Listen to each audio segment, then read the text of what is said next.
트럼프 행정부가 3월 초 가동에 들어간 자기 추방, 자진 출국을 선택하는 불법 체류자들이 갈수록 확산되고 있다고 미 언론들이 보도하고 있습니다. 연방교육부가 학자 융자금을 상환하지 않고 있는 납세자 500만 명 이상에 대해 5월부터 강제 징수에 나선다고 발표했습니다. 국제통화기금 IMF는 트럼프 관세로 올 미국 경제 성장률이 1.8%에 그칠 것으로 하향 조정한 경제 전망치를 발표했습니다. 글로벌 특송기업 DHL은 21일부터 $800가 넘는 물품의 미국 배송을 일시적으로 중단키로 했습니다. 제2회 북한 이탈 주민들과 함께하는 평화통일기원 체육대회와 문화행사가 이번 토요일인 26일 성대하게 펼쳐집니다. 시청자 여러분 안녕하십니까? 워싱턴 뉴스 투데이입니다. 트럼프 행정부가 3월 초 가동에 들어간 자기 추방, 자진 출국을 선택하는 불법 체류자들이 갈수록 늘어나고 있다고 미 언론들이 보도하고 있습니다. 불법 체류자들 가운데 미국에 들어온 지 얼마 되지 않은 자녀 없는 젊은 층과 수십 년 동안 자녀를 다 키운 장년, 노년층들이 귀국을 선택하고 미국을 스스로 떠나고 있다고 미 언론들은 전하고 있습니다. 한면태 기자가 보도합니다. 트럼프 행정부의 사상 최대 불법 체류자 체포와 추방 작전이 예산 인력 문제, 소송 등으로 차질을 빚고 있으나 3월 10일 가동하기 시작한 셀프 디포트, 즉 자기 추방, 자진 출국 프로그램이 상당한 효과를 거두고 있는 것으로 보입니다. 도널드 트럼프 대통령이 직접 나서 영상 메시지를 통해 CBP 홈 앱을 통해 자기 추방을 선택하고 스스로 미국을 떠나는 불법 체류자들에게는 미국에 다시 합법적으로 돌아올 수 있는 등 여러 혜택을 볼 수 있다며 셀프 디포트를 촉구하고 있습니다. Now my administration is launching the CBP Home app to give people in our country illegally an easy way to leave now and self-deport voluntarily.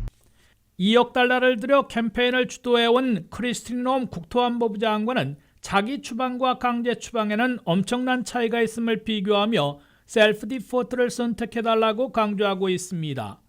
크리스틴 롬 국토안보부 장관은 자기 추방을 선택하지 않았다가 이민당국에 체포되면 하루 $1,000씩 벌금을 물고 다시는 미국에 들어오지 못한다고 경고하고 반면에 자기 추방을 선택해 자진 출국하면 재산 유지, 합법 비자 신청 등이 가능해진다고 비교하고 있습니다. And over 100,000 illegal aliens have been arrested.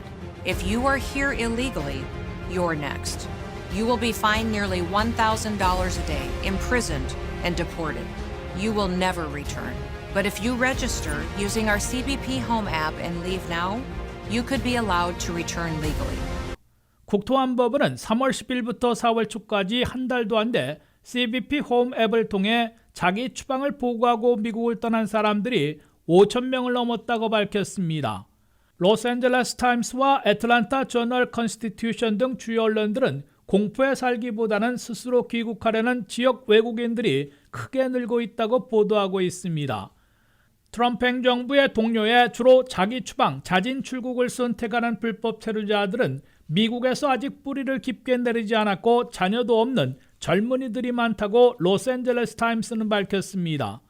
반면에 애틀랜타 저널 컨스티튜션은 해당 지역민들을 탐문한 결과 미국서 20년 내지 30년이나 살아온 불법 체류자들이 이제는 더 이상 두려움 속에 살지 않기 위해 귀국을 선택하고 있다고 보도했습니다. 이는 미국서 20년 내지 30년이나 살아오면서 자녀들을 다 키운 장년층, 노년층들이 이제는 출신국으로 되돌아가 여생을 보내려는 일종의 여기민이 많아지고 있는 것으로 해석됩니다. 처음에는 누가 이용하겠냐며 조롱을 당했던 트럼프 행정부의 자기 추방 프로그램은 이제 본격적으로 대폭 급증할 것으로 예상되고 있습니다. 바이든 시절 CBP1 앱으로 미국에 들어왔던 93만 명이나 트럼프 시대에서는 CBP 홈 앱으로 스스로 떠나도록 요구받고 있는데 이들이 대거 자기 추방, 자진 출국을 선택할 것으로 예고되고 있습니다. WKTV 뉴스 한면택입니다. 연방교육부가 학자 융자금을 상환하지 않고 있는 체납자 500만 명 이상에 대해 5월부터 강제 징수에 나선다고 발표했습니다. 현재 디폴트, 즉 상환 불능자들만 530만 명에 달하고 장기 연체자들도 400만 명을 넘어 몇 달 안에 1,000만 명에 이를 것으로 나타났습니다. 팬데믹 이래 중지됐던 학자 융자금 상환 불능자들과 장기 연체자들에 대한 연방정부의 강제 징수가 5월부터 시작됩니다. 연방교육부는 강제징수 프로그램을 갖고 있는 연방재무부와 협력해 학자 융자금을 상환하지 않고는 체납자들에 대한 강제징수를 5월 5일부터 시작한다고 발표했습니다. 강제징수 대상은 현재 디폴트, 즉 상환 불능에 빠진 530만 명이 우선 대상으로 꼽히고 있습니다. 또한 90일부터 180일 사이에 장기 연체하고 있는 400만 명 이상도 순차적으로 디폴트로 되기 때문에 강제징수 대상에 편입됩니다. 그럴 경우 앞으로 수개월 후에는 강제 징수 대상은 1,000만 명에 달할 것으로 예고되고 있습니다. 강제 징수권을 가진 연방재무부는 상환 불능자들을 추적해 세금 환급 등 정부에서 받을 수 있는 혜택부터 지급을 보류시키고 돈을 벌고 있을 경우 임금을 압류하게 된다고 밝혔습니다. 미국 대학생들은 현재 4,270만 명이 학자 융자금으로 1조 6,400억 달러를 대출받고 있습니다. 그중에 대학을 졸업하고 매달 상환하고 있는 대졸자들은 전체의 38%인 1,870만 명이 있습니다. 대졸자들의 월 상환은 팬데믹 기간 내내 장기간 동결됐다가 바이든 시절인 지난해 10월 1일부터 종료돼 상환이 재개됐습니다. 그러나 수년간 중단되어 온 월 상환이 재개된 줄 모르고 있거나 일자리가 없어 감당하지 못하는 젊은이들이 늘어나면서 대규모 연체와 상환 불능 상태를 초래한 것으로 해석됩니다. 바이든 전임 행정부 시절에는 4천만 명에 대해 1인당 $10,000 내지 $20,000씩 일괄 탕감안을 추진했다가 2023년 연방 대법원의 제동으로 무산됐습니다.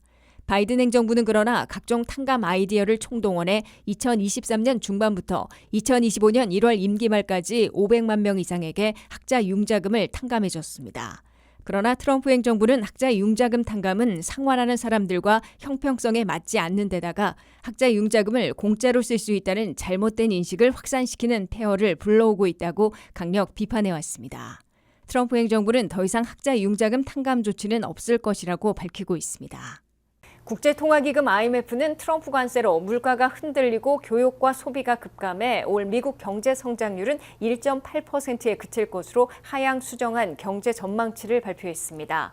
다만 교육과 소비의 감소로 물가 급등과 불경기는 겨우 피할 것으로 IMF는 내다봤습니다. 한면택 기자의 보도입니다. 미국을 비롯한 전 세계 경제를 분기별로 전망하고 있는 IMF 국제통화기금이 1월에 이어 4월에 하향 수정한 경제 전망치를 발표했습니다. IMF는 4월 전망에서 역시 트럼프 관세 여파를 반영해 미국은 물론 주요 교역국들, 전 세계 경제가 냉각될 것으로 내다봤습니다. 특히 트럼프 관세 부과로 미국 경제는 올해 성장률이 1.8%에 그칠 것으로 IMF는 하향 조정했습니다. 1월 전망치보다 0.9포인트나 대폭 낮춘 것이고 2024년 미국의 연간 성장률 2.8%에서 1%포인트나 급락할 것으로 예상한 겁니다. IMF는 미국 경제 성장률의 하락 가운데 절반은 트럼프 관세 여파라고 밝혔습니다. 트럼프 관세는 이와 함께 미국의 인플레이션, 물가를 올해 3%로 지난해보다 1%포인트나 급등할 것으로 경고했습니다. 다만 관세 부과가 장기화되면 미국의 수출입과 미국민 소비가 감소할 게 분명해 일정 기간 지나면 물가 상승 압력이 줄어드는 대신에 경기 침체가 두드러질 것으로 IMF는 내다봤습니다. IMF는 그러나 미국 경제가 지난해까지 강력함을 유지해왔기 때문에 올해 1.8%, 내년 1.7%의 성장률을 기록해 마이너스 성장으로 추락하는 불경기만큼은 가까스로 피할 것으로 예상했습니다. 미국의 관세 폭탄의 가장 강력한 직격탄을 맞고 있는 멕시코는 올해 불경기에 빠질 것으로 IMF는 경고했습니다. 캐나다의 올해 성장률은 1.4%로 1월 전망보다 0.6포인트나 낮추며 미국보다 허약한 성장을 보일 것으로 IMF는 내다봤습니다. 미국과 관세 무역 전쟁을 벌이고 있는 중국은 올해 성장률이 4%를 기록할 것이지만 1월에 비해 0.6포인트나 낮아지는 둔화를 겪을 것으로 IMF는 예상했습니다. 세계 경제 성장률은 올해 2.8%로 주요 국가들보다는 나을 것으로 IMF는 밝혔습니다. 그러나 세계 경제 성장률도 트럼프 관세가 없었다면 올해 지난해와 같은 3.3%는 될 것으로 기대됐는데 관세 여파로 2%대로 떨어지게 된 것으로 IMF는 지적했습니다. WKTV 뉴스 한면택입니다. 미국 정부가 $800 초과 상품에 대한 통관 규정을 강화하면서 글로벌 특송기업 DHL은 21일부터 $800가 넘는 물품의 미국 배송을 일시적으로 중단키로 했습니다. 중국발 저가 제품 유입을 억제하고 자국의 산업을 보호하려는 정부의 기조가 본격화되면서 해외 직구나 수입 물품에 의존하고 있는 소비자와 소상공인들에게는 실질적인 변화가 불가피해지고 있습니다. 홍의진 기자가 보도합니다. 글로벌 특송기업 DHL은 미국 내 개인 소비자를 대상으로 하는 $800 초과의 개인 간 배송을 중단합니다. DHL은 자사 홈페이지를 통해 이번 배송 중단 조치의 배경을 설명했습니다. DHL은 미국 세관 규정 변경으로 인해 통관 절차가 길어졌기 때문이라며 기존에는 $2,500를 초과하는 물품에만 적용되던 정식 통관 절차가 지난 5일부터는 $800를 넘는 모든 상품에 확대 적용되고 있다고 밝혔습니다. DHL은 기업 간 배송은 계속되지만 일부 지연이 발생할 수 있으며 $800 이하의 배송은 개인과 기업 모두 기존과 같은 방식으로 진행된다고 전했습니다. 아울러 이번 조치는 일시적인 것이라고 덧붙였습니다. 한편 $800 이하 수입품에 대해 관세를 면제해주는 소액 면세 제도는 현재 폐지된 상태입니다. 트럼프 대통령은 지난 2일 상호관세법 발표와 함께 해당 제도를 폐지하는 행정명령에도 서명했습니다. 정부의 중국을 겨냥한 고율 관세 정책으로 중국계 미국인들이 중국산 수입품에 부과된 최대 145%의 관세로 인해 비용 부담이 커지자 가능한 가격 인상을 늦추기 위해 물품을 미리 비축하고 있다고 말했습니다. 트럼프 행정부의 공격적인 관세 인상은 생계를 위해 중국산 상품에 의존해온 지역사회에 직격탄이 되고 있습니다. 미국 항공사 보잉도 미중 무역 갈등의 희생양이 됐습니다. 중국 샤먼항공에 인도될 예정이던 보잉 737 맥스 항공기 한 대가 미국 시애틀의 보잉 생산기지에 다시 착륙했다고 로이터 통신은 전했습니다. 이 항공기는 이미 샤먼항공 소속임을 나타내는 도색 작업까지 마친 상태였으며 원래는 중국 저장성 저우산에 위치한 보잉사의 완성센터에서 최종 점검을 마친 뒤 인도될 예정이었습니다. 하지만 중국 당국이 미국과의 관세 전쟁에 대한 보복 조치의 일환으로 자국 항공사들에게 보잉 항공기의 인도를 중단하라고 지시했습니다. 이번 조치로 해외 직구나 수입 물품에 의존하는 소비자와 기업 등에게 실질적인 변화가 불가피해진 상황입니다. 소비자들은 향후 통관 규정과 관세 정책의 변동 여부에 따라 생활 전반에서 추가적인 영향을 받을 수 있고 관련 동향을 지속적으로 확인할 필요가 있다는 우려가 나오고 있습니다. WKTV 뉴스 홍의진입니다.